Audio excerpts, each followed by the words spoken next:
Ahí está grabando. Ah, ¿qué tal? ¿Cómo te va? ¿Todo bien? Sí, sí, sí, todo bien. Ahí ya está En- grabando.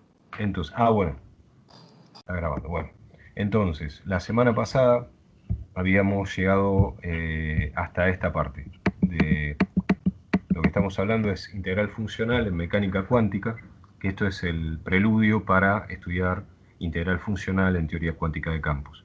Entonces habíamos llegado a una formulación que es la de la integral de Feynman, ¿no es cierto? Les recuerdo brevísimamente lo que teníamos. Eh, acá lo que teníamos era la amplitud de transición en mecánica cuántica para un sistema que consiste solamente en un grado de libertad, ¿sí? Una coordenada, la partícula se puede mover, una sola partícula se puede mover en una única dirección y obviamente está el tiempo. Y esto es un problema no relativista, ¿no? Es de mecánica cuántica convencional. Entonces habíamos llegado a que la amplitud de transición entre el estado inicial, caracterizado por QI y TI, al estado final, caracterizado por la posición QF en el tiempo TF, estaba dada por esta Z, que va desde I a F, que es una amplitud de transición, y la escribíamos en términos de la integral funcional, donde esto es la medida de integración en el impulso y la medida de integración en la coordenada. Recuerden que hay solamente en este caso una dirección y un impulso canónico conjugado asociado. Y por otro lado tenemos acá lo que es la fase de la integral funcional, que es la exponencial de I dividido h barra, la constante de Planck, dividido 2pi, y la integral en el tiempo, entre el tiempo inicial y el tiempo final, de esto que tenemos acá, que está actuando como un lagrangiano en una dimensión, ¿no? Que es P por Q punto menos el hamiltoniano del sistema. Bueno, la definición de la medida de integración habíamos visto que se tomaba a partir de un límite cuando teníamos una partición del intervalo de tiempo entre el tiempo inicial y el tiempo final, y estábamos tomando una partición homogénea en el sentido de que todos los subintervalos de ese intervalo eran iguales, y entonces obteníamos que la longitud de cada intervalo individual es la diferencia entre el TF menos el TI dividido el número de intervalos, n. Y eso da un intervalo pequeño, epsilon, ¿sí? La idea es que en el límite continuo, cuando tomamos un número infinito de intervalos de un tamaño infinitamente pequeño, infinitesimalmente pequeño, lo que tenemos es lo que es la definición de la integral funcional en términos de las productorias de los diferenciales de las posiciones QI en esa partición temporal, los diferenciales de PI. Y hay un factor de normalización que involucra, y acá vean justamente la estructura cuántica de esta representación, que involucra el H barra. La naturaleza cuántica está reflejada acá, ¿sí? Acá lo estamos poniendo explícitamente, el H barra, ¿no es cierto?, para mostrar eso. Bueno, ¿qué más? Una notación para las medidas de integración es colocarlas entre corchetes cuadrados, eso es una notación tradicional que se utiliza a veces, y habíamos avanzado la semana pasada y habíamos hecho algunas consideraciones. Habíamos llegado hasta acá, básicamente. No voy a repetir lo mismo que dijimos, entonces me voy a concentrar en esta figura, que es muy fácil de entender. Lo que tengo es en el eje vertical la posición, que es solamente en una dirección, y en el eje horizontal el tiempo, ¿sí? Nuevamente es un sistema de una partícula, una única partícula, que es un grado de libertad, en mecánica cuántica no relativista, en una dirección. La dirección es Q, que sería como X. Es un problema unidimensional no relativista de mecánica cuántica, que lo vamos a ver cómo formular en términos de la integral funcional. Entonces, lo que hacemos es mirar la posición inicial, que es Q en el tiempo inicial, y Q en el tiempo final es la posición final. Y ahora lo que vamos a tener es la partición del intervalo entre el tiempo inicial y el tiempo final, y cada uno de estos son los elementos de la partición temporal, ¿no es cierto? Y en cada uno de esos elementos, uno lo que puede pensar es que tenemos de alguna manera todas las posibles trayectorias contenidas que son compatibles con la condición inicial y la condición final. Esa sería la cuestión, ¿no es cierto? ¿Qué es lo que estamos nosotros diciendo acá? Bueno, otra manera entonces de hacer la formulación de la integral funcional es lo que tenemos acá. Ahora vamos a ver cuál es la pequeña distinción que tenemos con lo que vinimos discutiendo la semana pasada. Lo que tenemos es, como antes, la amplitud de transición entre un estado inicial y un estado final del sistema, el mismo sistema que habíamos visto antes. Y acordémonos que esa amplitud de transición está definida en mecánica cuántica como, dado el estado inicial y el estado final, lo que tenemos que hacer es colocar el operador evolución en el medio, y tenemos justamente el operador evolución que conecta el punto inicial y el punto final de la partición. Esto es convencional, ¿no es cierto? Simplemente de cambiar la representación de Schrödinger a la de Heisenberg. Bueno, lo que vimos la semana pasada era que esto podía terminar escribiéndose como justamente la integral funcional una vez que uno ha hecho la integral funcional en momento, lo que podemos ver es que lo que nos queda es una integral funcional en el espacio de configuración, y acá lo que tenemos es la fase de la integral funcional, que tiene la acción que depende de Q. ¿Sí? Esto es después de haber hecho la integral en momento, esto que está indicado acá en letra roja. ¿Sí? Quiero concentrarme en esta situación. Entonces, volvemos al intervalo inicial. El intervalo entonces tiene TI y TF, y acá tenemos todos los subintervalos que están ordenados temporalmente de esta manera, desde el menor hasta el mayor. El tiempo progresa de izquierda a derecha en este caso. Y entonces tenemos acá la definición entre justamente dos puntos consecutivos de la partición que definen la longitud del intervalo epsilon, que es TF menos TI sobre n. Bueno, hasta ahí es todo lo que ya sabemos. Ahora, bueno, vamos a escribir el z desde el estado inicial hasta el estado final. O sea, esto que estamos escribiendo acá arriba es simplemente la amplitud de transición entre el estado inicial y el estado final. Ahora vamos a escribir el intervalo entre TI y TF como la partición. O sea, vamos a introducir entre TI y TF todos los puntos de la partición. Pero ¿cómo tienen que estar introducidos? Bueno, sumado y restado, ¿no? O sea, si yo introduzco, por ejemplo, TI, que es el T0, me va a quedar el T0. Después voy a tener que poner sumado y restado el T1. Después sumado y restado el T2. Y así sucesivamente. ¿Para qué? Para que me mantenga esta estructura, ¿no? TF menos TI. Al sumar y restar, lo que quedan es la exponenciación de la suma de los intervalos, que son infinitos intervalos, ¿no es cierto? Para darme el intervalo finito, infinitos intervalos infinitesimales, y entonces eso lo podemos pensar como que tenemos una productoria de todo este conjunto de intervalos. Acá estoy poniendo un número finito de intervalos, pero ahora vamos a ver que al final vamos a tomar el límite infinito o el límite continuo. ¿Bien? Entonces, lo que estoy diciendo es que cada uno de estos pequeños intervalos infinitesimales que estamos metiendo acá tiene esta estructura, o nos da un conjunto de n operadores hasta ahora que tienen la misma estructura. Va a ser la exponencial de menos i dividido h barra, el hamiltoniano, que es el operador hamiltoniano completo, multiplicado por el intervalo. ¿Está bien? Bien. Entre operador y operador, de estos n operadores, vamos a insertar el 1 escrito como un sistema completo de autofunciones de la posición. ¿Me siguen, no es cierto? Este rojo que estamos poniendo acá es poner simplemente el 1, porque estamos con un sistema completo de autofunciones de la posición, del operador posición. ¿Sí? Y este índice K está reflejando cuál es la posición en el intervalo que uno está haciendo la introducción. De estos si tenemos n puntos del intervalo, vamos a tener que poner n-1, ¿no? De esta forma de escribir el 1. Entonces lo hacemos eso.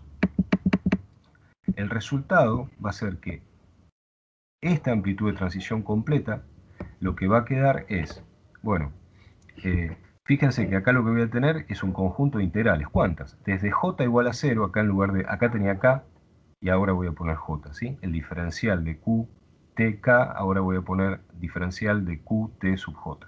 Y voy a introducir todos los que tengo de esos, que va a ser la productoria desde j igual a 1 hasta n-1 de cada uno de estos, ¿sí? Luego, lo que vamos a tener es la misma productoria de los intervalitos, ¿no es cierto? ¿Por qué? Porque cada vez que uno introduce este get-bra, ¿no es cierto?, del sistema completo de autofunciones del operador posición, lo que nos da acá es un valor de expectación del operador evolución en el intervalo epsilon. Y de esos vamos a tener justamente estos, ¿no? Desde j igual a 0 hasta n-1. Vamos a tener en total n de esos. Bueno, entonces veamos lo que nos queda en esta línea que está escrito con virome negra. Entonces acá tenemos otra vez la medida de integración con un conjunto finito de intervalos. Después vamos a tener la manera de escribir esta. Ustedes fíjense que por definición esto es una amplitud de transición infinitesimal. ¿Qué quiero decir? Es la amplitud de transición entre dos estados que están conectados dentro de la partición por un intervalo de tiempo infinitesimal epsilon, que está acá arriba, ¿de acuerdo? Ahora, eso, en nuestra definición, es lo mismo si uno viene a la definición que había dado acá arriba, digamos acá, lo que tenemos es que esta amplitud de transición para un intervalo infinito entre ti y tf, lo que nos da es esta integral funcional, ¿no? Entonces fíjense, voy a tomar esta expresión, pero ahora para un intervalo infinitesimal. Entonces volvemos a la línea anterior. A ver. Que me pasé. Entonces, esto lo convertimos o simplemente le aplicamos la definición que teníamos recién y eso va a ser una integral funcional que va a tener justamente, acuérdense que uno cuando escribe la integral funcional lo que hace es cambiar el operador evolución que teníamos acá por la exponenciación de la fase esta, que va como i dividido h barra, acá lo tienen, por la integral, la integral del lagrangiano, que es esta acción que estamos escribiendo acá. Y queda una medida de integración. Ahora, la medida de integración va a estar integrada entre el intervalo t sub j y el intervalo t sub j más 1, ¿sí? Ahí es donde vamos a hacer la cuenta de la integral funcional. Esta es una representación, ¿no es cierto? Entonces, el próximo paso consiste en mirar esta integral que tenemos acá.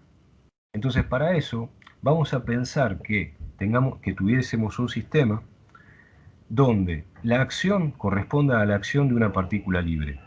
Y eso como primer ejemplo para estudiar esta ecuación. Entonces, de eso lo que voy a hacer es la integral funcional, que es esta medida de integración que tengo acá. Ustedes ven el cursor, ¿no es cierto? Acá. Y entonces voy a tener la exponencial de i dividido h barra, y el 2 corresponde al hecho de que tenemos un término cinético, ¿no? En este lagrangiano acá.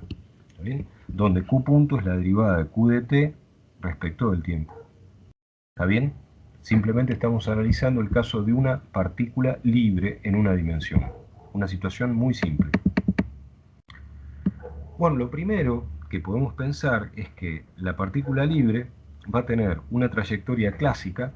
La trayectoria clásica que está anotada acá es la trayectoria que satisface las ecuaciones de movimiento, ¿cuáles son? Las ecuaciones de Euler-Lagrange, que salen directamente de aplicar la variación de la acción y minimizarla, ¿no es cierto? De ahí salen las ecuaciones de Euler-Lagrange. Eso es mecánica clásica. Entonces va a ser un Q de t, donde Q nuevamente es en una dimensión nada más, pero depende del tiempo. Y lo que llamamos fluctuación, ¿sí? Lo que llamamos fluctuación es cualquier tipo de fluctuación que uno pueda imaginar. No quiere decir que sea una fluctuación pequeña, puede ser cualquier tipo de fluctuación que uno le ponga arriba de esa trayectoria, a priori. Entonces, ahora, observando la trayectoria clásica, como justamente se trata de una partícula libre, la partícula libre tiene una trayectoria que va a ser una línea recta que va a interpolar entre la posición Q de TJ y Q de TJ más 1. Es decir, va a ser simplemente un segmento que va a conectar el intervalo T sub J con el intervalo T sub J más 1. Es como si nosotros empezamos ahora a pensar que estamos aproximando, digamos, alguna trayectoria, pero no necesariamente aproximando. Acá es realmente lo que ocurre en el sentido de la trayectoria clásica de una partícula libre, ¿sí? Estamos haciendo como si fuera una especie de conjunto de segmentos de recta que van conectando cada uno de los puntos de la partición temporal, ¿sí? Eso sería la parte clásica de esta cuenta que estamos haciendo acá. Y eso es, nuevamente, porque se trata de una partícula libre. Ahora, observemos la siguiente situación. ¿Qué pasa con la variación o con la fluctuación de la trayectoria? Esto no es una variación en el sentido de cálculo variacional, es una fluctuación cuántica, que puede ser cualquier cosa. Bueno, entonces, si uno integra la derivada de esa fluctuación cuántica entre los extremos de un pequeño intervalo, el resultado de eso es esto, es simplemente evaluarla, la fluctuación en esos dos extremos. Y la idea es que justamente, como en los extremos de esos puntos vamos a suponer que esos extremos determinan una condición de contorno, esa condición de contorno que vamos a suponer es que sea que esas variaciones en los extremos sean nulas. Entonces lo que estamos tomando es a priori una trayectoria que es un pequeño segmento que conecta dos puntos consecutivos de la partición temporal, arbitrarios, ¿no?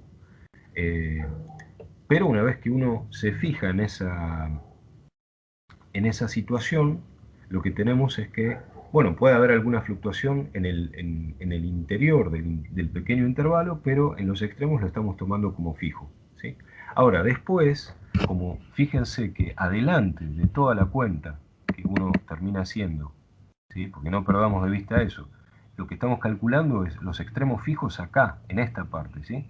Pero después vamos a hacer un integral que va a barrer a cada uno de los puntos de la partición, que están caracterizados por los T sub j, los va a barrer el valor de borde, digamos, o la condición de contorno en cada punto del intervalo temporal, en la coordenada espacial va a tomar valores que van a ir desde, acá sería desde menos infinito, abajo, hasta más infinito, ¿sí? De tal manera que esta consideración que estamos haciendo de que los extremos que en los extremos del pequeño intervalo no tengamos fluctuaciones, sino que las fluctuaciones sean en el interior, bueno, después eso queda totalmente compensado por el hecho de que estamos barriendo la posición de los extremos desde menos infinito hasta infinito en cada punto del intervalo temporal. Por lo tanto, estamos haciendo efectivamente la representación de cualquier posible fluctuación cuántica en el sistema. ¿Se entiende esto, no es cierto? ¿Sí? Espero que sí. Cualquier cosa me dicen. Bueno. Sí, se entiende. Buenísimo. Entonces ahora vamos a ver, para hacer la cuenta que queremos hacer, que les recuerdo, es tomar la partícula libre acá, en este intervalo. Entonces lo que tengo que hacer es esta integral funcional, ¿sí? Que tiene la integral del q punto cuadrado diferencial de t dentro de la fase, ¿no? Dentro de la fase de la integral funcional. Entonces, conviene notar lo siguiente. Justamente la cuenta que uno tiene que hacer es la integral del q punto cuadrado de t, diferencial de t, entre dos puntos consecutivos de la partición temporal. Entonces, como recién decíamos que el q de t lo podíamos escribir como la suma de la trayectoria clásica más la fluctuación cuántica, si ahora le estamos tomando la derivada temporal al q de t completo, va a ser la derivada temporal de la parte clásica más la derivada temporal de la fluctuación. Y todo eso lo tenemos que elevar al cuadrado, ¿sí? Diferencial e integrarlo en el tiempo. Entonces vamos a hacer la cuenta trivial, ¿no? De hacer distribuir este cuadrado. Entonces tenemos el q clásico al cuadrado, después dos veces el q clásico por el d de q, diferencial de t, y después el diferencial de la fluctuación, de la derivada temporal de la fluctuación al cuadrado, para integrar. Y ahora, recordemos que como el intervalo en el cual estamos integrando es un intervalo infinitesimalmente pequeño, entonces uno tiene derecho a decir, bueno, reemplazo este diferencial de t por el epsilon, ¿sí? Y ahora, cada derivada, en la parte de la función clásica, la escribo.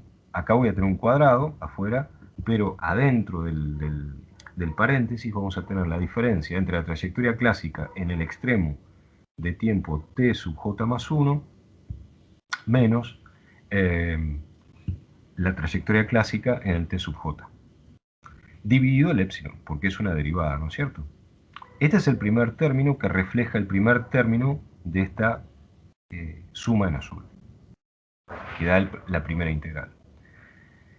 ¿Qué pasa con el término del medio? Bueno, en el término del medio, pensemos que justamente, como estamos trabajando con una trayectoria correspondiente a una partícula libre, la derivada,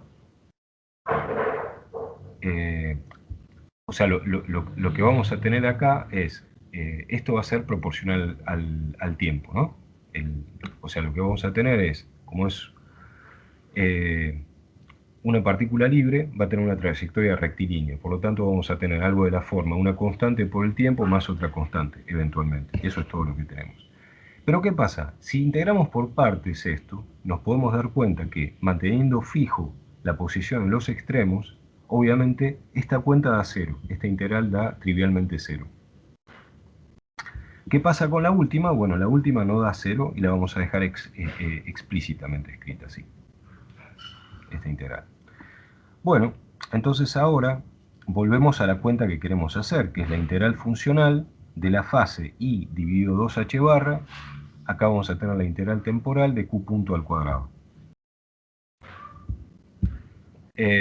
Bueno, entonces, como vimos recién, tenemos un primer término, que va a ser este que está acá adelante, que va a ser el épsilon, ¿sí? Que lo tenemos acá, y después vamos a tener la q, que es la q clásica menos, en un punto del intervalo, menos la q clásica en el otro punto del intervalo, dividido épsilon, pero está al cuadrado este épsilon.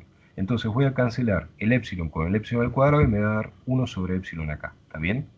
Bueno, este es el primer factor que aparece, que viene de este primer término. Bueno, el segundo factor proviene justamente de este término, ¿sí? Proviene de este término que está acá. Y acá, discúlpenme, cometí el error de omitir, y acá adelante va i dividido 2h barra, acá adelante de la integral, multiplicando la integral entre tj y tj más 1, ¿sí? Va i dividido 2h barra multiplicando acá, si no, no tiene sentido. Y después lo que tenemos acá es una integración que hacer, ¿no es cierto? Ahora, fíjense qué interesante es esto. Este término, este factor en realidad que tenemos acá, es efectivamente, para una partícula libre, es justamente la parte del hamiltoniano, de la partícula libre, haciendo la evolución en un intervalo infinitesimal, que lo podemos escribir de esta manera, ¿sí? Para una partícula libre. Es decir, que esto lo conocemos para una partícula libre. ¿Está bien? Muy bien. Ahora,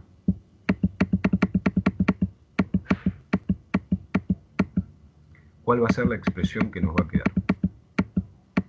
Recuerden, nosotros lo que tenemos que hacer es, bueno, al final, para calcular la amplitud de transición, es escribir la integral funcional en la variable q y ahora hacer la exponencial de la segunda parte que teníamos en lo que les había mostrado antes, ¿no es cierto? La integral entre el intervalo, en el intervalo con el punto inicial ti y el punto final tf, y teníamos i dividido h barra, y acá tenemos el término cinético.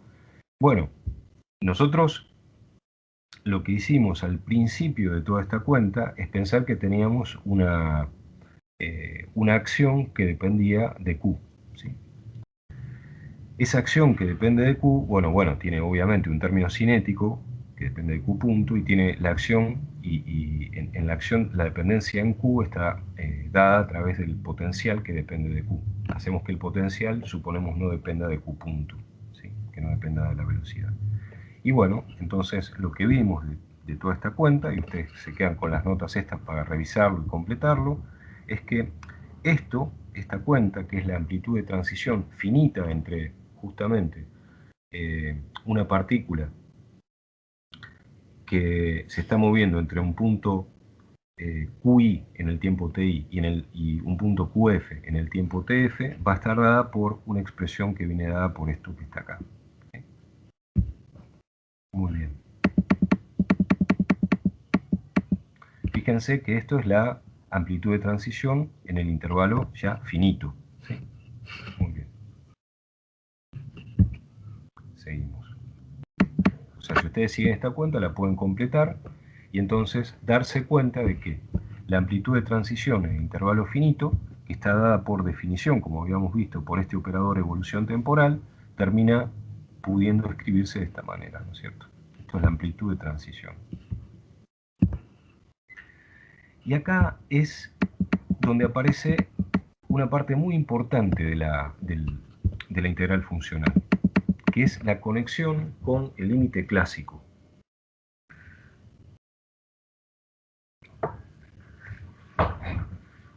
Bueno, ¿cómo conectar con el límite clásico? El límite clásico va a ocurrir en una situación donde la constante de Planck sea muy pequeña sea una escala muy pequeña frente a las escalas características del sistema, ¿no es cierto? Es la situación en la cual, si la constante de Planck a todos los fines fuera muy pequeña, si uno la hace tender a cero, lo que le queda es que conmutarían el x con el p. Y esa es una situación clásica, ¿no es cierto? Es decir, si uno pudiera medir simultáneamente la posición y el impulso, lo que tiene es la definición de una trayectoria clásica. ¿Y eso cuándo ocurre? Cuando h barra va a cero. Fíjense cómo eso se ve reflejado en la amplitud de transición que estamos calculando acá arriba. Si ustedes miran este círculo acá, donde está el h barra, y ahora uno le toma el límite de h barra yendo a cero, ¿qué es lo que va a pasar? Bueno, esto es una fase. La fase va a ser oscilante, ¿no? Y la fase, lo que le va a ocurrir es... Bueno, acá está anotado y está bastante claro. En el límite clásico, h barra yendo a cero, pequeñas variaciones por sobre la trayectoria clásica van a producir variaciones muy grandes en unidades de h barra. O sea, lo que vamos a tener acá es la acción. Y vieron que la acción en el límite clásico uno la obtiene minimizándola. Perdón, la trayectoria clásica minimiza la acción. Entonces, cualquier fluctuación por arriba de la trayectoria clásica va a dar un resultado que va a ser distinto de cero, ¿no es cierto?, de esa acción. Y entonces lo que va a hacer es dar una contribución que, si esa cantidad finita, sea cual fuere, positiva o negativa, ahora yo la divido por h barra y tomo el límite h barra yendo a cero y esa cantidad la dejo finita, esa fluctuación es pequeña pero finita, en el límite h barra yendo a cero, lo que hay en ese exponencial es muy grande y tiene un signo imaginario. Ese signo imaginario me dice que lo que tengo es justamente una oscilación, ¿no? Y la oscilación lo que va a tener es una frecuencia de oscilación muy rápida debida a que el h barra lo hicimos tender a cero, entonces el argumento es muy grande. Por lo tanto, la oscilación es muy grande y entonces lo que va a ocurrir es que la contribución en el límite clásico, obviamente, eso es en el límite clásico, de fluctuaciones cuánticas, se vuelve despreciable, porque dan oscilaciones que no van a contribuir, ¿no es cierto? Justamente es esto que estamos diciendo acá. Por lo tanto, la integral que contiene la fase esta, en este límite, donde h barra va a cero, lo que da es una contribución nula. Entonces solamente contribuye la trayectoria clásica. Justamente es esto que estamos diciendo acá. La única excepción a este comportamiento oscilatorio está dado por las trayectorias clásicas, y las trayectorias clásicas son aquellas que minimizan la acción, ¿no es cierto? Eso es lo que uno tiene. Entonces, se ve, ¿no es cierto?, lo que estamos diciendo. Es muy importante esto que estamos diciendo acá, porque es la conexión con la física clásica que está contenida dentro de esa integral funcional. Entonces, mientras que todas las trayectorias clásicas en el espacio de configuración contribuyen al comportamiento cuántico con un cierto peso, ¿sí? El peso está dado por el valor de la acción evaluada en la trayectoria clásica.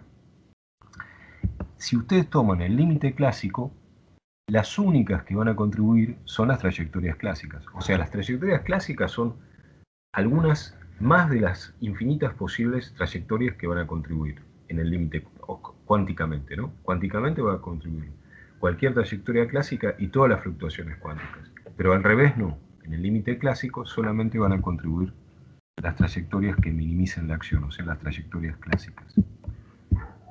¿Estamos ahí? ¿Eso se entiende? ¿Sí? Sí. Perfecto. Bueno, vamos a considerar algunos ejemplos de cálculo en mecánica cuántica, en una dimensión, ¿sí? Para tener alguna idea de cómo está funcionando esto. Porque ustedes me dicen que no vieron esto en cursos previos, o no por lo menos sistemáticamente. Entonces vamos a ver cómo esto funciona. Entonces vamos a considerar un ejemplo donde tenemos un hamiltoniano que dependa solamente de Q, de la variable de posición, y que no tenga término cinético, ¿sí? Eso parece muy raro, pero imaginémonos un hamiltoniano en una dimensión donde no tenemos término cinético. ¿Qué es lo que uno esperaría para una amplitud de transición entre un tiempo inicial y un tiempo final? A ver si ustedes me pueden decir.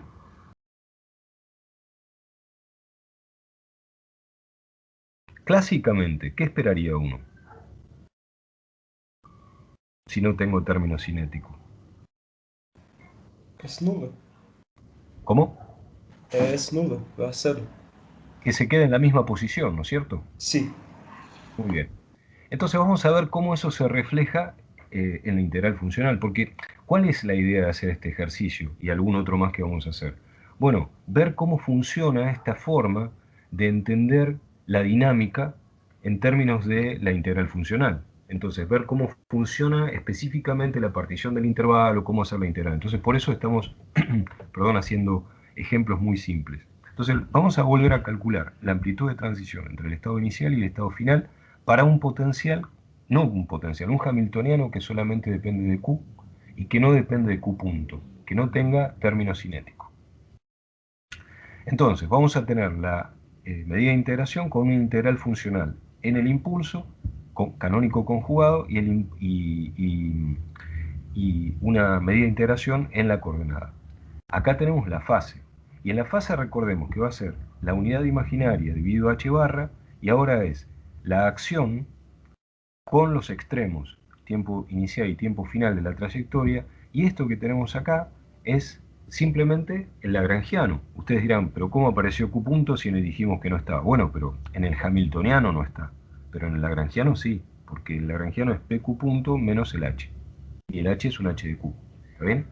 En este caso. Entonces vamos a ver primero, fíjense lo interesante de haber elegido este ejemplo, que lo único que depende de Q, perdón, lo único que depende de P para poder hacer la integral funcional en la variable P es este término P por Q punto que está exponenciado en la fase. Entonces vamos a extraerlo. ¿Por qué? Porque es la única parte de la integral funcional, como les decía, que depende de P. Entonces escribimos la medida de integración de dp, la exponencial de i dividido h barra, la integral entre ti y tf, de p q punto por el diferencial de tiempo. Y vamos a hacer esta cuenta. Entonces, para hacer la cuenta vamos a reemplazar la integral funcional en p, la medida de integración, por lo que es la medida de integración para nosotros. El límite, cuando el número de intervalos es infinito, del límite, cuando la longitud de cada intervalo individual homogéneo es la misma longitud, y acá vamos a tener la productoria de lo que habíamos visto antes. Bueno, esto ustedes tienen que volver atrás en las notas para poder reconstruir esta productoria que yo voy a escribir acá.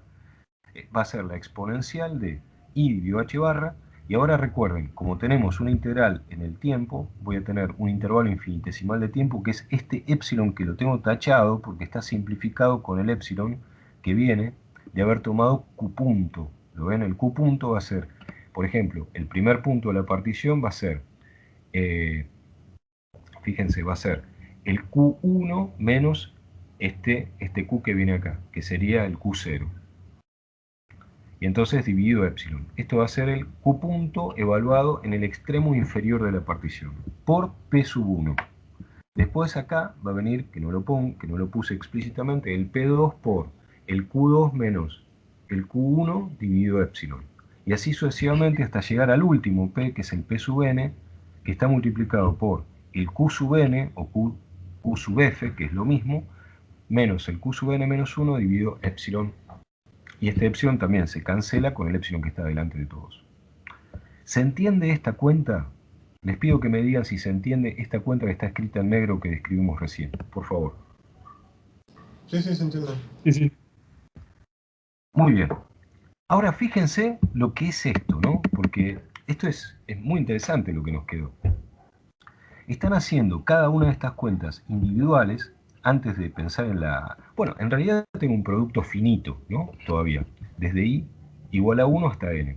De un conjunto de integrales que es d de p sub i dividido 2pi h barra.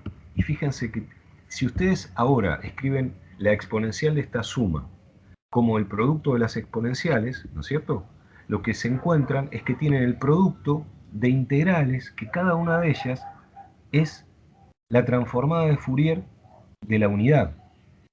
Y la transformada de Fourier de la unidad lo que les da es simplemente la delta de Dirac asociada a, como están haciendo la transformada de Fourier, la delta de Dirac asociada en el espacio de configuración, considerando cada uno de estos intervalitos.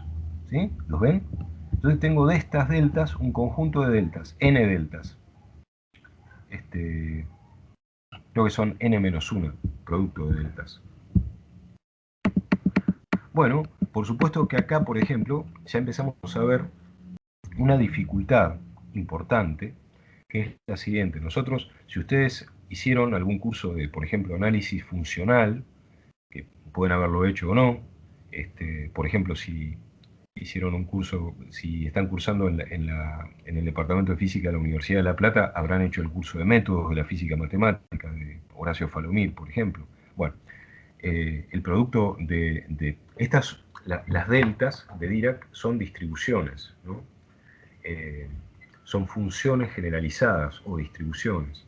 El punto es que el producto de dos funciones generalizadas o dos distribuciones en el mismo punto no están definidas. Por ejemplo, acá no está el mismo punto, porque lo que tenemos es el intervalo, pero de todas maneras aparece un cierto problema con algunos aspectos matemáticos de estas definiciones.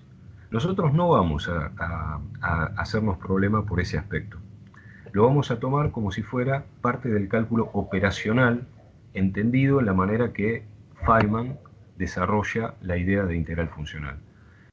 Eso implica, o sea, nuevamente, desde el punto de vista matemático, existen consideraciones como, por ejemplo, que esta medida de la integral funcional, tiene un conjunto de problemas, pero desde el punto de vista operacional, en el cual se toma para hacer las derivaciones que uno hace en teoría cuántica de campos, nosotros omitimos ese tipo de problemas y simplemente trabajamos con esto y vemos los resultados que dan, ¿sí? Se entiende la idea, ¿no? O sea, esto lo aclaro porque posiblemente en algún libro o en otro lugar puedan decir, bueno, pero la integral funcional tiene, por ejemplo, una medida de integración que no está definida completamente.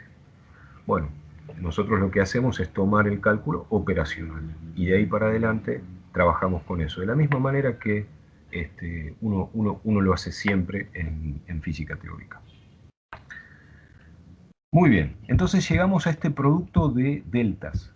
Recordemos, el problema que quiero plantear es escribir en términos de integral funcional, en mecánica cuántica no relativista, el caso de una partícula que tiene un hamiltoniano en el cual hay una dependencia solamente en la variable Q.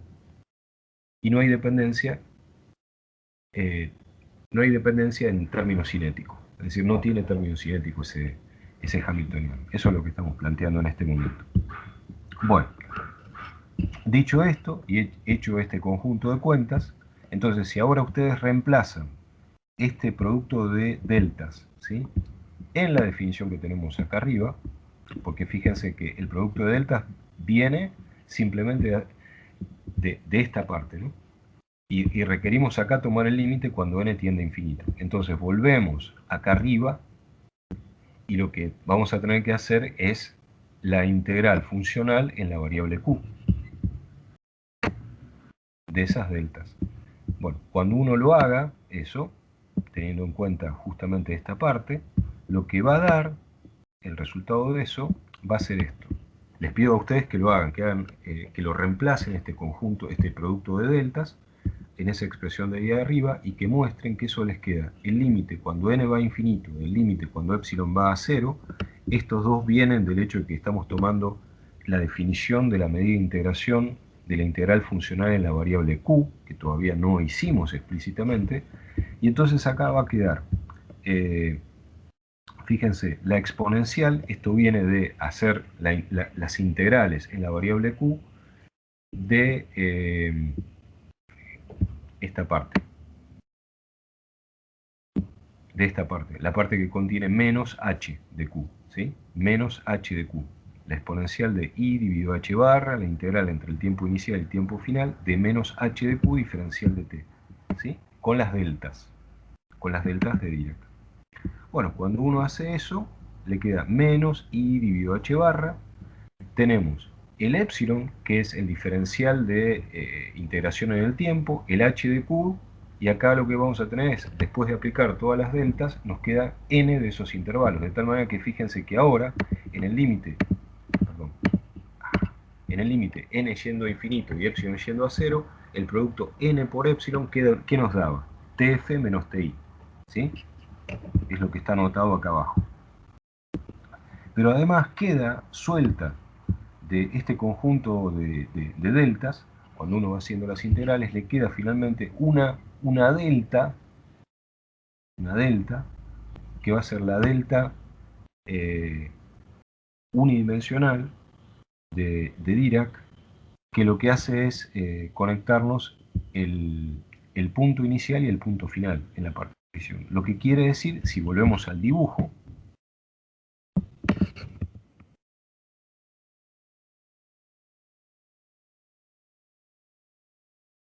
en esta situación, la posición del Q inicial y del Q final es la misma, es decir, este punto tienen que estar, estos dos puntos, el inicial y el final, tienen que quedar iguales.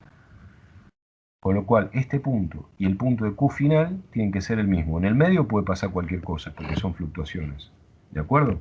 Pero el inicial y el final tienen que quedar igual. Eso es lo que está reflejando esa delta. Vuelvo a la expresión que teníamos. Perdón, se me fue. Esta delta que está acá. Entonces fíjense que básicamente el resultado es el mismo resultado que uno obtendría si lo calcula directamente en términos de mecánica cuántica. Lo que me dice esta delta es que la posición inicial y final, que la posición inicial y final se van a mantener.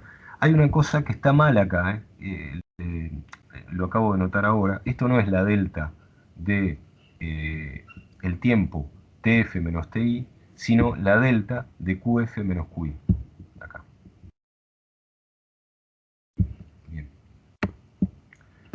Bueno, este fue un ejemplo. Ahora sí vamos a ir a un ejemplo que tenga un término cinético y que tenga dinámica, ¿no? Entonces vamos a hacer el ejemplo también de mecánica cuántica en una dimensión de un potencial que dependa solo de la posición, y entonces el hamiltoniano está dado por, acá lo vemos, h del operador p cuadrado dividido 2m más el b de q. ¿Sí? Mecánica cuántica. ¿Esto qué es? Bueno, esto es la versión clásica del hamiltoniano. Este es el operador cuántico y esta es la versión clásica, ¿no? Bien. Entonces ahora armamos la integral funcional, y en la integral funcional tenemos una parte que va a estar en P y otra que va a estar en Q. Voy a mirar primero la parte que depende de P solamente. Y la parte que depende de P, ustedes fíjense cómo es la cosa. Va a ser la integral funcional en la variable P, estoy omitiendo la parte de Q. Entonces, es la exponencial de i dividido h barra, la integral entre el tiempo inicial y el tiempo final, diferencial de t, y ahora tenemos que hacer, si teníamos el hamiltoniano acá, tenemos que hacer el lagrangiano, que era la transformada de Legendre, ¿no es cierto?, del hamiltoniano. Entonces tenemos que hacer p por q punto menos el hamiltoniano. Ahora, el hamiltoniano, acá le tenemos que tomar solamente como estamos en la integral en P, solamente el término que depende de P, que es el término cinético. Por lo tanto, en la variable P, lo único que queda por integrar es en la exponencial, dentro de la integral en el tiempo, va a ser el término que va como la integral de P por Q punto menos P cuadrado sobre 2m, donde m es la masa de la partícula. Entonces ahora sí, vamos a usar la definición de la medida de integración en P, que va a ser el límite cuando n va a infinito, el límite cuando epsilon va a 0, la productoria de cada una de las integrales individuales, ¿sí? Y acá lo que tenemos es la el producto de cada una de las... bueno, lo que estamos haciendo es escribiendo esto que tenemos acá como en el primer término lo reflejamos acá directamente, hacemos i dividido h barra, y lo que estamos haciendo es la integral en el tiempo. Esa integral en el tiempo, fíjense que tiene un epsilon acá multiplicando, y acá lo que tenemos es dividido el epsilon, ¿no es cierto? ¿Sí? ¿Se ve? El epsilon que digo que está dividiendo es el epsilon que viene del q punto. En el q punto lo que tengo es el q sub i menos el q sub i menos 1 dividido epsilon. Y este epsilon que va acá abajo dividiendo está cancelado, simplificado con el epsilon del diferencial de t.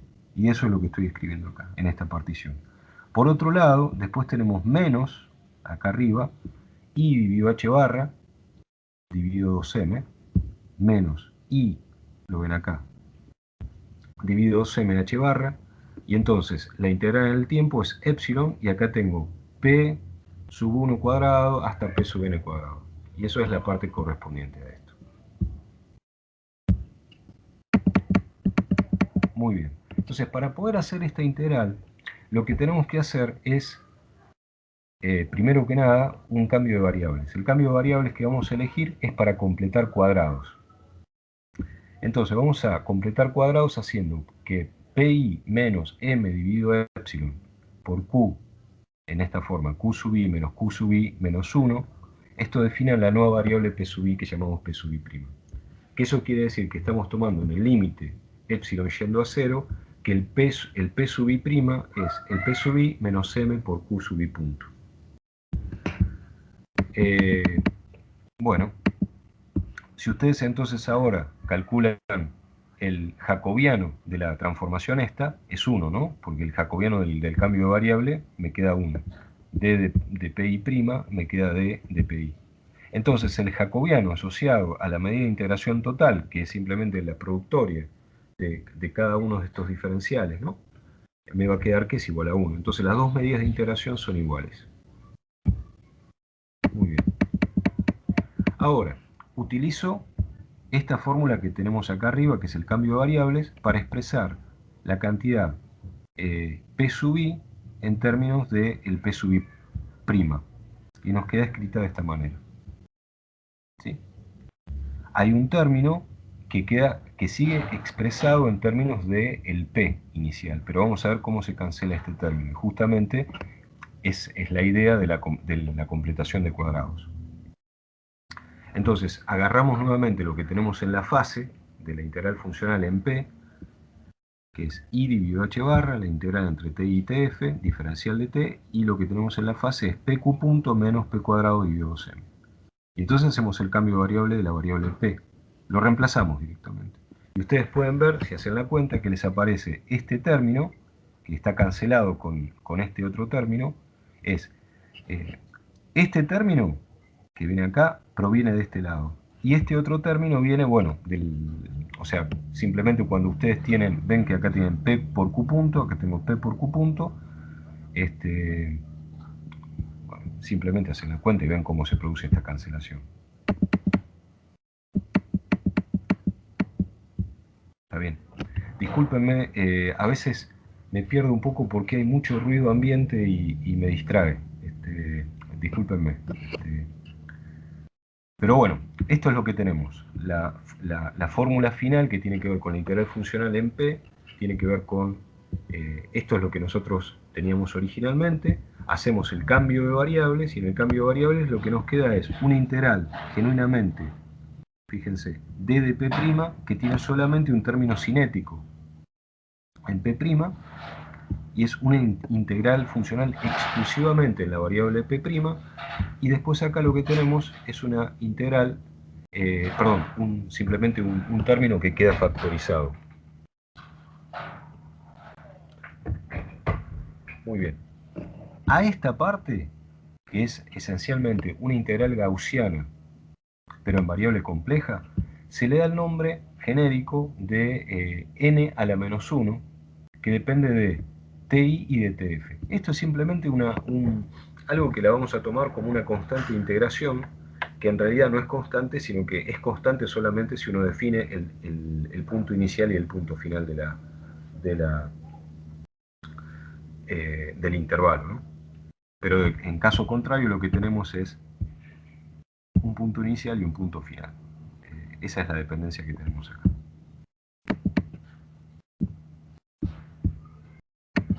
Bien.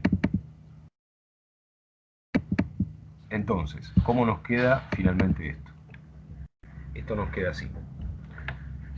La constante que va adelante, que la acabamos de mostrar de dónde sale, y luego, para escribir la amplitud de transición entre el estado inicial y el estado final, nos falta todavía hacer la integral funcional en la variable q. ¿Sí? En la variable q. Y recuerden, la variable q van a aparecer dos cosas. Por un lado va a aparecer en la fase el potencial, que antes no habíamos escrito recién porque estábamos mirando la integral funcional en p. Y ahora vamos a tener este término adicional, mq punto cuadrado dividido 2, que viene de haber hecho el cambio de variable. ¿Sí? Si ustedes siguen la cuenta lo van a ver. Y esto, si ustedes lo miran, es simplemente el lagrangiano que estamos escribiendo acá, ¿ven? O sea, la constante la voy a respetar, es la misma constante, la integral funcional en q es la misma, y ahora nos damos cuenta que esto que tenemos en la fase, el remanente para integrar en la fase, para integrar en la parte de integración funcional en la variable q, es simplemente el lagrangiano. Por lo tanto, esta integración en el tiempo de este lagrangiano, entre el tiempo inicial y el tiempo final, nos da simplemente la acción. Y esto es la fase convencional, ¿no?, que uno tiene. O sea que esta es la manera en la que uno puede reescribir la amplitud de transición entre el estado inicial y el estado final. En el límite clásico, esto es una pequeña observación, en el límite clásico, uno el límite clásico lo obtiene simplemente diciendo, bueno, ¿cómo calculo las ecuaciones de movimiento clásico? Hago la variación de la acción en función de las variaciones de las trayectorias, ¿no?, de las fluctuaciones de las trayectorias, pero manteniendo fijos los extremos, ¿no? Esa es la forma en que uno lo hace. Entonces uno deriva las ecuaciones clásicas de movimiento, que son las ecuaciones de Euler-Lagrange.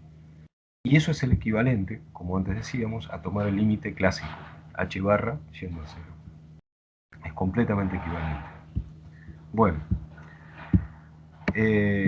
para hacer justamente cálculos clásicos, uno lo que considera, cuando hace una integral funcional, es lo que se llama el método de la fase estacionaria, ¿sí?, que lo habrán escuchado en varios contextos durante las cursadas de las materias de la carrera, y lo podemos resumir rápidamente de la siguiente forma. Vamos a considerar el método de la fase estacionaria en el caso de tener una integral. Esto es una integral convencional, que tenga la forma esta. Fíjense, este alfa que pongo acá es el mismo denominador que puse acá, a. Me equivoqué cuando lo escribí. Es alfa yendo a 0 y acá está el alfa dividiendo. Y acá tengo la integral entre a y b, ¿sí?, de la exponencial de i dividido alfa y una función f de x. La idea es que el método de la fase estacionaria lo que va a dar como resultado de este límite alfa yendo a 0, es decir, que a va a 0, fíjense que en ese límite lo que va a estar pasando es que justamente la fase tiene un valor muy grande, por lo tanto es muy oscilatorio esto, ¿no? Entonces, veamos, vamos a escribirlo. Es el límite cuando alfa va a 0 de la exponencial de i dividido, esta a es alfa, nuevamente, de el f de x0. ¿Y qué es el f de x0? Primero, el x0 es un punto del interior del intervalo, entre A y B, que sería algún punto en la partición de nuestro intervalo, algún punto intermedio, que puede ser los extremos eventualmente también. Pero la condición es que minimice el valor de la función, que lo haga cero. Es decir, que minimice el valor de la derivada de la función, que lo haga cero. Bueno, si uno aplica este método, que no tenemos tiempo porque necesitaríamos hacer un pequeño curso integral funcional en mecánica cuántica, ¿no? Para yo contarles esto con total detalle acá, pero bueno, con estos elementos creo que ustedes pueden leer esto en algún libro, ¿no? Y entonces tenemos que, si uno aplica estas ideas a el caso de la integral funcional con la que estamos trabajando, entonces la idea es tomarle a la amplitud de transición entre dos estados inicial y final, el z y f, el límite de h barra yendo a cero. Entonces, la primera parte era una constante, ¿sí? Que es la parte que habíamos factorizado como la constante que venía de la integral funcional en P. Pero lo que nos quedaba por integrar era la variable en Q. Con la variable de integración en Q, construir la integral funcional. Entonces hacemos el límite cuando h barra va a 0 de esta cantidad, y entonces esto, utilizando el método de la fase estacionaria, lo que va a quedar es el límite cuando h barra tiende a 0 de la exponencial de i dividido h barra por la acción evaluada en Q0, donde Q0 ahora es tal que, fíjense, se cumple el equivalente a esta condición, que era, para el caso de una función, la derivada de f respecto de x, evaluado en x0, me da 0, y ahora es en lugar de la derivada, es la derivada funcional de la acción, que la acción no es una función de la trayectoria, sino una funcional de la trayectoria, y entonces hacemos esta derivada funcional y la evaluamos en la trayectoria clásica. Justamente esta es la condición de trayectoria clásica, ¿no? Bueno, entonces la parte de la integral funcional es equivalente al método de la fase estacionaria que estábamos escribiendo acá para una función. El método de fase estacionaria uno lo ve en muchas partes de la carrera, ¿no es cierto? Y ahora una parte importante que queda reflejada cuando uno estudia integral funcional en mecánica cuántica es la parte que se corresponde a lo que se llama el principio de superposición. ¿Sí? Vamos a ver eso. ¿Qué significa el principio de superposición? Bueno, eso es el principio de superposición del que estamos hablando en mecánica cuántica.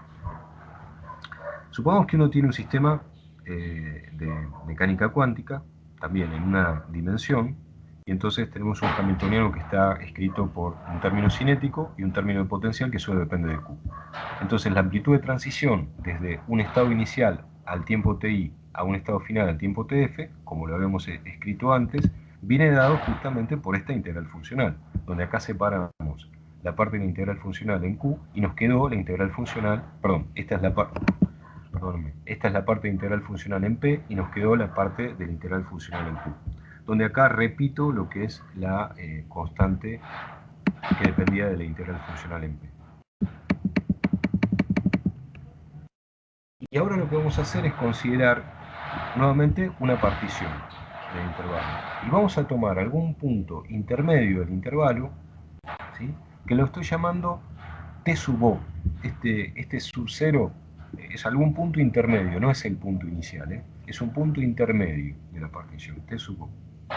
La idea es que el principio de superposición lo que nos va a decir es que podemos escribir la amplitud de transición entre el estado inicial y el estado final separada en el producto de dos amplitudes de transición, una entre el estado inicial y un estado intermedio, por la amplitud de transición entre el estado intermedio y el estado final, pero lo que tenemos que hacer es integrar entre todas las posibles posiciones asociadas al estado intermedio.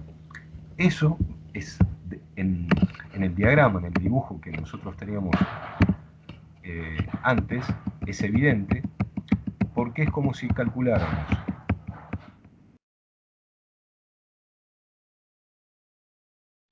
tengo el punto inicial y el punto final, Y lo que hago es la amplitud de transición entre el punto inicial y el punto final, en lugar de pensarla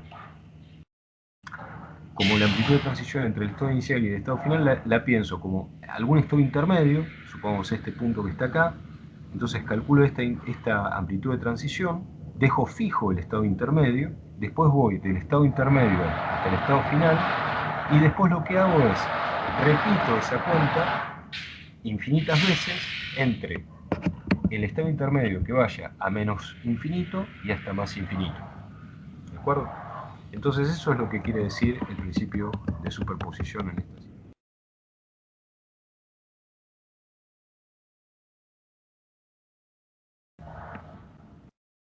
Vamos a dónde estábamos.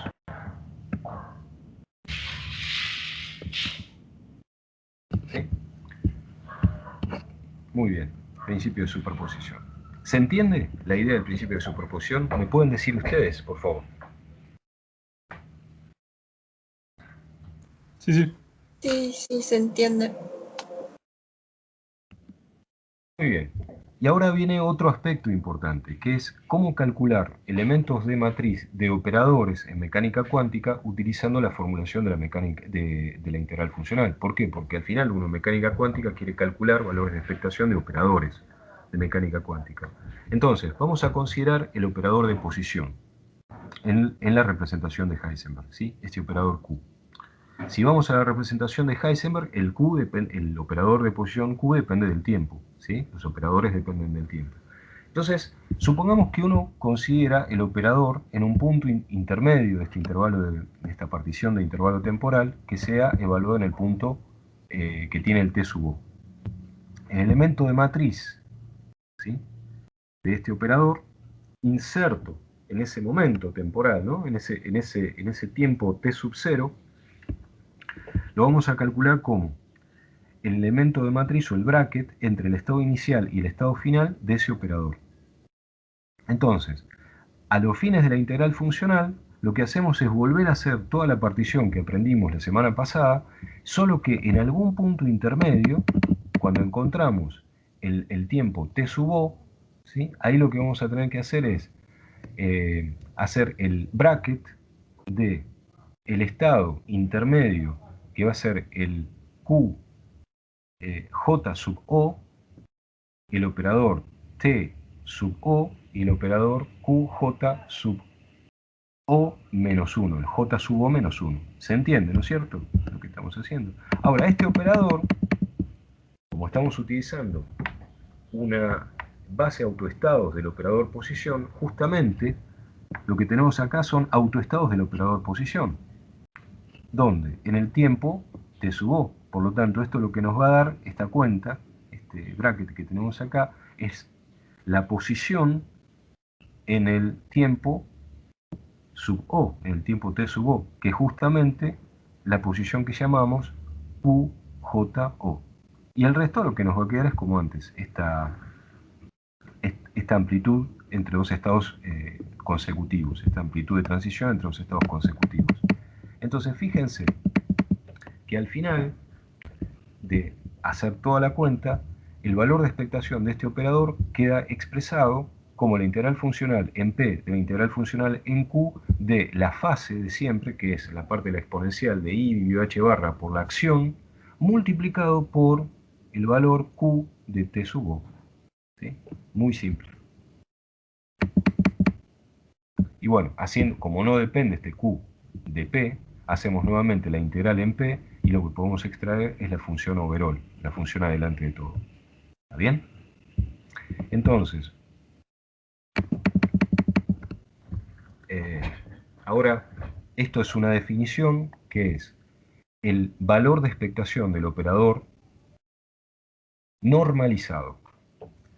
El valor de expectación normalizado, que va a ser hacer la integral, o sea, porque ustedes fíjense que si uno lo define de esta manera, lo que estamos definiendo es el valor de expectación del operador que teníamos acá arriba, dividido la amplitud de transición. Lo que tenemos acá abajo es la amplitud de transición, de tal manera que en el numerador teníamos n a la menos 1, que viene acá, ¿sí?, que viene de la cuenta esta. Y acá abajo, si yo pongo la amplitud de transición tiene adelante una constante n a la menos 1 también. de tal manera que las dos se cancelan, y entonces nada me depende de la constante n, que era una constante que estaba en esta definición del operador originalmente. Entonces la diferencia entre esta línea que tenemos acá y la línea del operador normalizado es que lo que hicimos es agarrar este operador y dividirlo por la amplitud de transición sin colocar ningún operador en el medio, ¿no? La amplitud de transición entre el estado inicial y el estado final. Como consecuencia cancelamos n y n. ¿Está bien? Muy bien. Esa es una definición. Entonces ahora supongamos que hacemos el cálculo del elemento de matriz del producto de operadores, no un operador, sino dos operadores. Entonces, repetimos la cosa, donde vamos a ver que en el intervalo temporal tenemos un tiempo inicial, un tiempo final, y dentro de ese intervalo vamos a tener un tiempo que vamos a llamar sub b, un tiempo que vamos a llamar sub a. Entonces, para calcular el elemento de matriz del producto de los operadores, uno inserto en el tiempo ta y otro en el tiempo tb, ¿sí?, entre un estado inicial y un estado final, nuevamente tomamos el límite para n yendo a infinito, para el límite para epsilon tendiendo a 0, del producto de la parte de la integral funcional en q, la integral funcional en p, como habíamos hecho antes, pero ahora en lugar de una inserción de un operador, tenemos dos. Una con el operador en la representación de Heisenberg en el tiempo ta, y otro, el operador en la representación de Heisenberg, esta h que está ahí dice eso, en el tiempo qb. Entonces lo que nos da es este producto, qa qb, dentro de la integral funcional. Pero ahora fíjense una cosa muy interesante que tiene esto, y que va a ser muy importante en todo lo que sigue, ¿no? En todo lo que sigue. Ahora, si nosotros quisiéramos calcular, en lugar de el q de ta, q de tb, quisiéramos calcular el q de tb, q de ta, porque fíjense la orientación que estamos dándole acá. Tenemos el tiempo inicial, es el tiempo más antiguo. Después viene el tb, entonces si miran el bracket, está el tiempo inicial, el operador en el tiempo siguiente, en tb, después viene el tiempo ta, quiere decir que está ordenado temporalmente esto. Esto está ordenado temporalmente, ¿sí? Ahora, fijémonos. Lo que dice acá es, si quisiéramos calcular el orden cambiado de la inserción de los operadores, es decir, poner primero el tb y después el ta, es decir, ¿se acuerdan que el tb era el tiempo, viene ti, tb, después ta, después tf? Ahora estamos haciendo al revés, estamos haciendo ti, ta, tb. Bueno, acá va a haber un problema si uno quiere calcular esto. Básicamente, los operadores tienen que aparecer en el orden correcto. Este es el orden equivocado. ¿Por qué?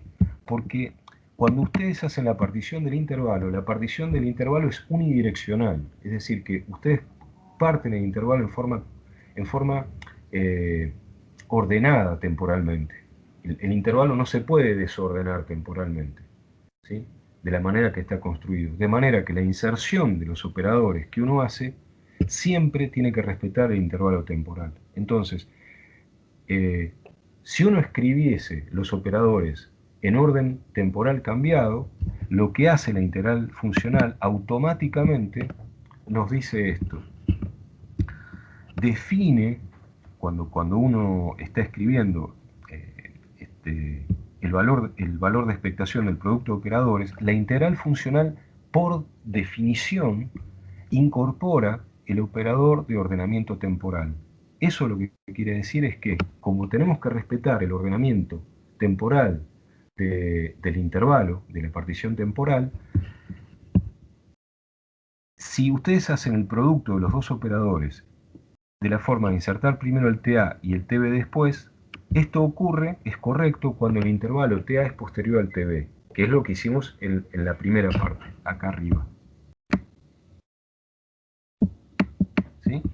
tb y ta, o sea, hacemos la inserción tb más a la derecha, ta más a la izquierda. Fíjense, eso ocurre cuando el tiempo ta es posterior al tiempo tb. Ahora, si ustedes insertaran los operadores en orden temporal invertido, eso vale solamente cuando el tiempo tb es mayor que el tiempo ta.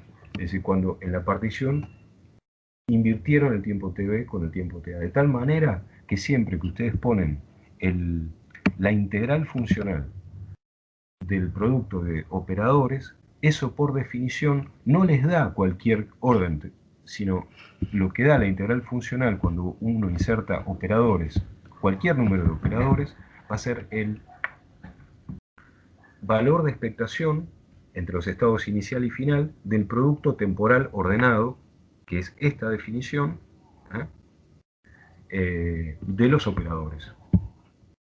Y eso es importante porque los cálculos que uno hace en teoría cuántica de campos, si ustedes recuerdan, utilizando el teorema de Wiki, utilizando por ejemplo el propagador de Feynman, todo lo que discutimos antes, siempre utilizamos el producto ordenado temporal. Entonces la integral funcional, justamente por construcción, siempre nos devuelve el producto temporado ordenado, el producto ordenado temporal. Bueno, estamos llegando a la parte final de la descripción de mecánica cuántica en términos de la integral funcional, y ahora viene una cosa muy importante también para lo que viene después en teoría cuántica de campos, que es el agregado de fuentes. Cuando estamos hablando de fuentes, estamos hablando de fuentes clásicas, ¿sí? Las fuentes que estamos agregando son funciones clásicas, no son operadores, ¿sí? Bueno, ¿para qué sirve eso?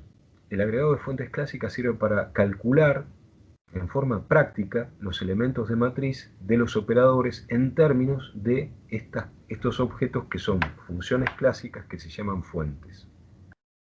Entonces vamos a considerar una fuente, que es una función clásica, no es un operador, eso es lo que quiero decir, es una función j de t. La j de t la vamos a incluir acoplada a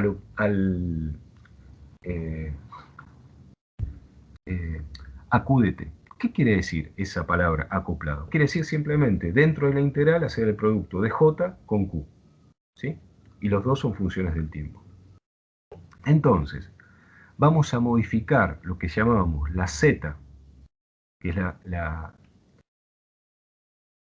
amplitud de probabilidad de transición, ¿sí? Entre el estado inicial y el estado final, la vamos a modificar introduciendo a mano, por definición, la idea del acoplamiento de la fuente j de t al q de t. Entonces, lo que teníamos originalmente como definición de z es la integral funcional en p, la integral funcional en q, de esta fase, de e a la i dividido h barra por la acción clásica, por la acción total, ¿no? Ahora vamos a multiplicar por este término que está subrayado acá, que es la exponencial de esta nueva fase, i dividido h barra, la integral en el tiempo, de j de t con q de t. Entonces, como modificamos la definición que teníamos de la amplitud de transición, ahora esa modificación la vamos a reflejar diciendo que cambiamos el z por un z funcional de j de t. ¿Se entiende? Ahora vamos a tener la funcional, ¿sí? J de z, que es una funcional de j de t, donde j de t es una función de una sola variable. Bien.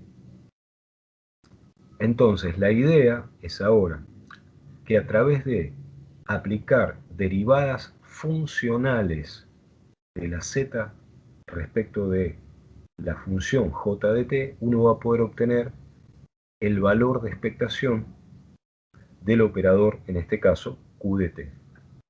¿Cómo se va a hacer? Bueno, muy fácil.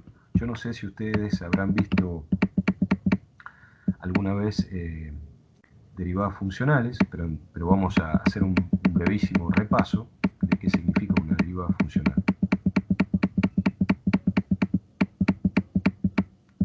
Es esta parte que tenemos aquí. Bien, pensemos en la siguiente funcional lineal de J. ¿Por qué es una funcional lineal? Bueno, porque aparece, fíjense en la definición de esta f mayúscula, en función de J aparece una integral que tiene acá una dependencia en la variable t, que es la variable t de la cual depende J, y en t', de la cual depende J de t' dentro de la integral, y diferencial de t'. Esto tiene toda la estructura de lo que ustedes habrán visto muchas veces, que es la convolución de la función de Green, por ejemplo, con una fuente. De ahí viene la notación también, ¿no? De las fuentes. Es como si fuera una función de Green que depende de t y de t', y acá lo que tenemos es la fuente que depende de t'. Como está integrado en todos los valores de t' posibles entre t y tf, esto lo que nos devuelve es una funcional que va a depender de la fuente j de t. Bueno, si uno pasa, esto es un cálculo de lo que se llama análisis funcional. ¿Qué pasa si uno trata de pensarlo en términos de lo que uno sabe de análisis 1? O de análisis, ¿no? de análisis convencional, de los cursos de cálculo, ¿no? Uno lo que tiene es que, por ejemplo, el diferencial de una función, uno lo puede escribir en términos de las derivadas parciales. En este caso estamos hablando de las derivadas parciales y la suma de las derivadas parciales. Bueno, entonces uno con eso puede definir una derivada funcional, pensando en esta expresión que tengo acá recuadrada, como que la derivada funcional, esto es una definición, la derivada funcional de f respecto de j de t' me da el k de t y t'. ¿Cómo? Fíjense, comparemos las dos expresiones. La f grande que tenemos acá, comparémosla con esta diferencial de f de acá. Y pensemos, bueno, esta derivada que tenemos acá hace las veces de este objeto que está acá. Y es como que esta d de x hace las veces de qué cosa?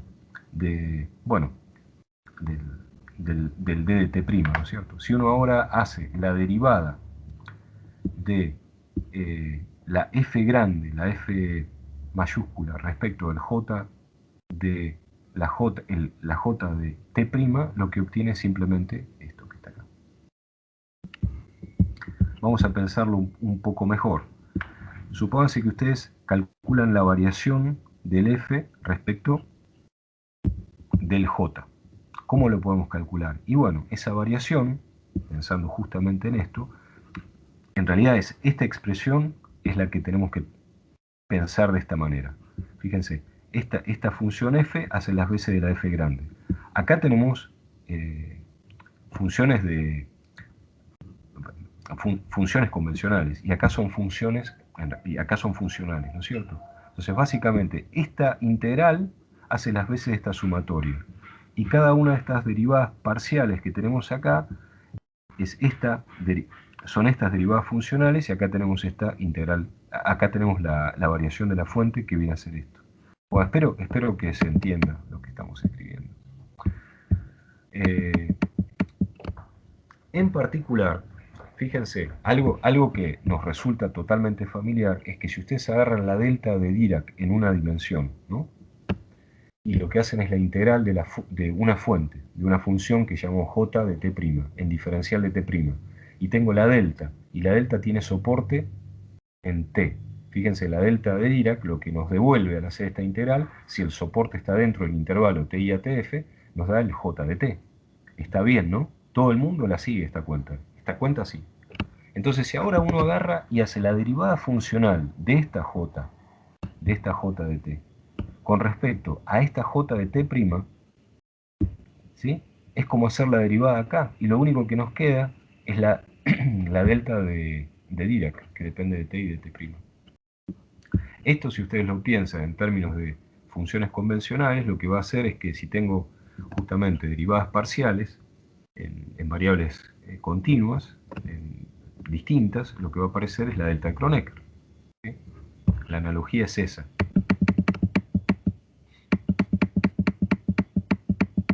Entonces, bueno, esta cuenta, a ver si la podemos seguir. Estamos agarrando y haciendo, fíjense lo que tenemos acá. Tenemos una integral en la cual estamos haciendo la integración de una cierta fuente, acá estamos poniendo una cierta q de t', y hacemos la integral en t'. Y lo que estoy haciendo es una derivada funcional de toda la expresión en función de j de t. Entonces, como lo único que depende de lo único que depende de j es esta j que está acá adentro, puedo meter la derivada funcional actuando sobre esa parte solamente. Y bueno, lo que vimos recién es que esto se convierte en la delta de Dirac de t menos t'. Entonces fíjense, este resultado es la delta de t menos t'. Entonces inserto esta delta en la integral. Y hago la integral y lo que me devuelve es el q de t. Bueno, si uno hace ese ejercicio haciendo la derivada funcional de la z de j con respecto a j, lo que va a obtener es que, fíjense, tenemos la primera parte que es la integral funcional en p, la integral funcional en q, y esta parte que es la exponencial de i dividido h barra, y acá lo que tenemos es la acción. Pero después tenemos otra parte que era la que tenía j, y fíjense qué fácil es hacer la cuenta ahora. ¿Por qué? Porque cuando ustedes le apliquen la derivada funcional a lo que yo tengo acá arriba, bueno, si uso la regla de la cadena, lo que va a hacer es, va a bajar i dividido h barra, y lo que nos va a quedar es la derivada funcional de esta expresión respecto de j de ta. ¿La ven, no? Es lo que calculamos acá. Y eso va a ser la j, si acá le ponen ta, acá lo que les va a quedar es el q de ta. Y eso es lo que estoy reflejando acá. Entonces ahora, si ustedes se agarran y pasan multiplicando para el lado de la izquierda el h barra y dividiendo el i, lo que les queda es h barra dividido i por la derivada funcional de la z de j con respecto a la fuente j evaluado en ta, y eso lo que les va a dar es el valor de expectación que habíamos definido hace unos minutos atrás del operador posición en este caso, multiplicado por este término que contiene la fuente. Entonces yo me tengo que sacar de encima ese término, ese factor, ¿no es cierto? Y la única manera es que al final del cálculo uno ponga la fuente a 0. Si uno hace eso, esta definición, fíjense, ustedes tienen que calcular algo que no saben cómo calcular a priori, que es el valor de expectación entre un estado inicial y un operador y un estado final de un operador, y lo que hacen es simplemente hacen h barra dividido i y hacen la derivada funcional de la z de j. Y después ponen j igual a 0. Esta es la definición que vamos a utilizar de acá en adelante cuando utilicemos integral funcional para calcular funciones de Green o valores de expectación de operadores, ¿no? o de producto de operadores. Esta definición se generaliza, obviamente, si ustedes tienen muchos operadores, multiplicándose n operadores de t1 hasta tn, aplican las derivadas funcionales correspondientes.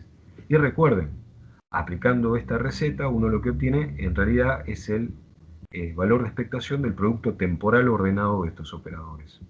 A la z de j se la llama funcional generatriz de funciones de Green, entendiendo que estas sean, bueno, acá van a ser valores de expectación de operadores, pero típicamente eso van a ser funciones de Green. Esta es la prescripción o la receta, digamos, que sale naturalmente de haber introducido las fuentes clásicas en este juego, ¿sí? Me parece que es muy, muy interesante, no sé cómo lo ven ustedes, pero es muy interesante el formalismo. Bueno, lo que voy a hacer es hacer un paréntesis acá y en 15 minutos nos reunimos y vamos con la segunda mitad de la clase y ya empezamos con la parte de no integral funcional, sino cuantización de teorías de Gauge. Y esta es una parte muy, muy importante. Entonces, lo que les voy a pedir, Jan, si podés dejar de grabar.